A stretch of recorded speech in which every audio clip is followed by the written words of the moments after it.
Hey G Squad, welcome back to an episode of Is It Worth It? So today's episode we have this cool amazing product right here. If you guys can see, basically what this is a wireless controller that you can use for a Nintendo Switch. If you guys can see right here. But first thing first, let's actually open it up and show you guys what the product looks like and what comes out of the package first. You guys can see that's what it looks like inside. So we have the actual controller right here.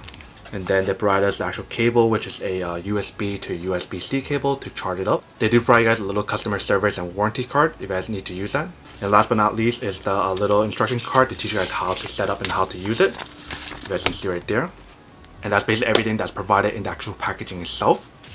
Let's take a look at the actual controller. So this is basically what the product looks like. As you can see, they have all the different switches and controller right here. The nozzle works pretty well, as you can see. The button works pretty well as well. It feels pretty nice.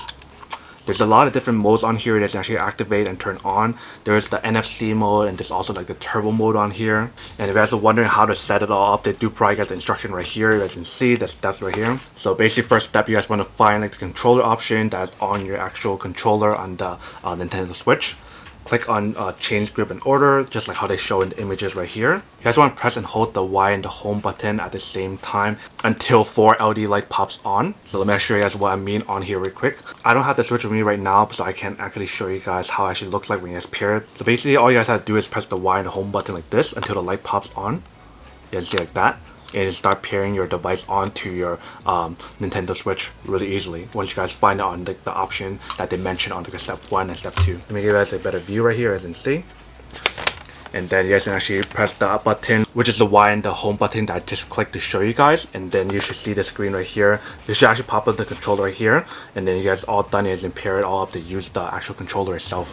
So like even right now, you guys can see it's still going on with the light. So that means still trying to find the device. But basically once you guys find the device, the light should either turn off or something. And if you guys do want to turn on like different turbo functionalities or whatever, it also mentions on the actual instruction card right here. If you guys can see. They basically provide you guys all the instruction on how to set up the product, how to turn on different modes. In case you guys are wondering where the turbo mode is, it's basically this button right here. And what's really cool about this product as well is the fact that they do have a little screenshot button. So you guys press this button, it actually would take a screenshot of your screen on your actual device itself. If you guys want to capture any kind of like memories or whatever, that's actually pretty cool as well. And that's basically most of the key features on here and how to set up and how to use it and everything, which is pretty awesome. It's actually really easy to use like the nozzle, the little buttons right here. And then the button feels really nice as well. It's not too loud of it in here. It's actually quite soft and quite quiet. Even the little buttons right here as well.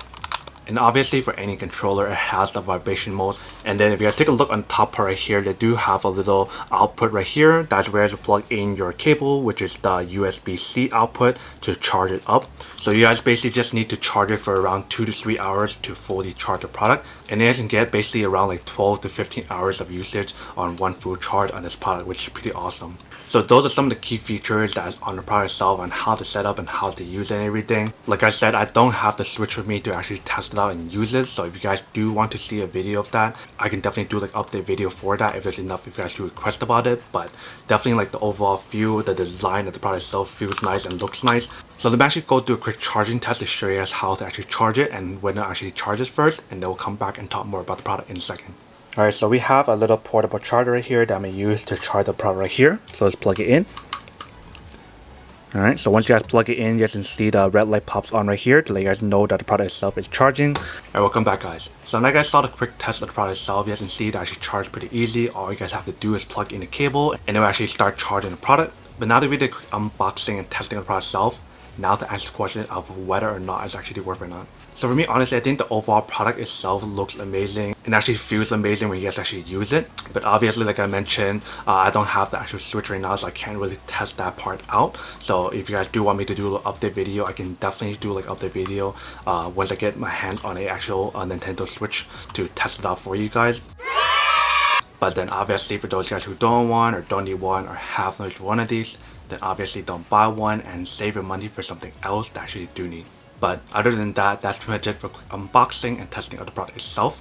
Hope you guys enjoyed this video. If you guys did, then make sure to subscribe, like, and comment down below. And if you like this video and you guys want to see more, then make sure to click on that bell notification in the bottom to be notified of new videos that will be coming up in the future. But as always, make sure to stay positive, be you, and I'll see you guys in the next episode of Is It Worth It? Peace.